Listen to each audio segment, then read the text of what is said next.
производству электроэнергии. Өлкөдө орто бизнести өнүктүрүү, жаңы жумуш орундарын түзүү мезгил талабы. Ал үчүн эң оңой ишкерлерге шарт жаратып, инвестицияларды тартууда жагымдуу кырдаалды түзүү зарыл. Бул багытта бүгүн Ош шаарында чоң масштабта аймактарды өнүктүрүүнүн негизинде жагымдуу инвестициялык климатты түзүү аталышындагы экономикалык форум болуп өттү.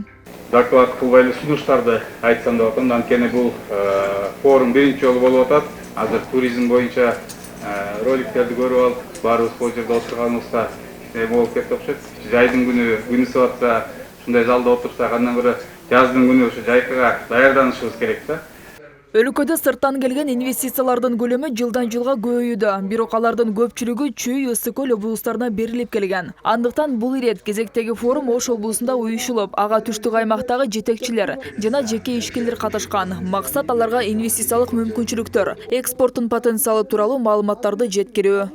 Региондордо жанагы инвестициялык проекттер жок эмес, бар.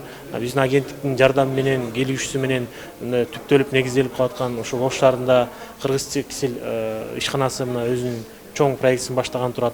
Ошондуктан бул форумдан абдан баягы чоң үмүтүбүз бар. Бизди мына өзүбүз да көрүп отурабыз, абдан көптөгөн ушул жеке ишкерлер келип кызыгуусун көрсөтүп, жанагы азыркы биздин ушул жергиликтүү бийлик өкүлдөрү менен диалогко кирип, кандайдыр бир өздөрүнүн демилгелерин иштөөгө даяр экенин билдирди. Кыргызстан агрардык өлкө болгондуктан региондорду өнүктүрүү үчүн эң оолу айыл чарба багытына көңүл буруу зарылдыгы бар. Буга чейин долбоорлор аткарылууда дегени менен ал иш жүзүнө көп деле натыйжа көрсөтпөй келет. Андыктан жыйынга жаңы дайындалган айыл чарба жана мелиорация министри да келген. Ал эми негизги багытты кайра иштеп чыгууга бурабыз деп турат. Бирок негизги аракеттер бүгүнкү күндө ушул сиз айткандай конкреттүү бир жумуштар менен коштолуш керек да. Биз азыр айыл чарба министрлиги ушул көптөгөн ушундай практикадан качып атабыз. Биз конкреттүү түрдө ушул меморандумдарды түзүп, сыртка чыкканда, мисалы Россиябы, Казакстанбы, салттуу рынок болбосо Кытай мамлекетине бүгүнкү күндө экспорттун маселесин биз дагы мындай колго алып атабыз.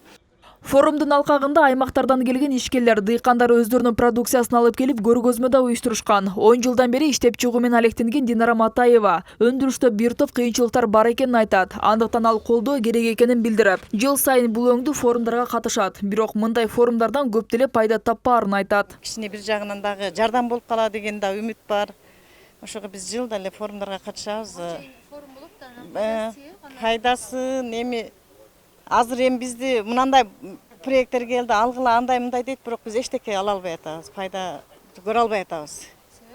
Себеп бизде билбейм, ошо жанагындай оор кырдаалдарды коюп шарттарды коюп коюшат, биз оор шарттарды биз аткара албай атабыз. Эгерде мен $50,000 болсо, баягы $50,000 коюп туруп $50,000 ала албай эле, мен ошо $50,000 мен ишканамды жүргүзүп алат элем да. Белгилей кетсек, 2017-жылы Кыргызстанга чет өлкөдөн жалпы $616 миллион инвестиция тартылган. Ал эми 2018-жылы болсо, бул көрсөткүч $851 миллион жогорулаган. Расмий маалыматка караганда Кыргызстанга инвестиция салгандардын саппашында Кытай турат. Андан кийин Казакстан, Орусиядан каражат келет. Кыргызстан дүйнө жүзүнүн 27 өлкөсү менен чет өлкөлүк инвестицияларды коргоо жана колдоо тууралуу макулдашууларга кол койгон.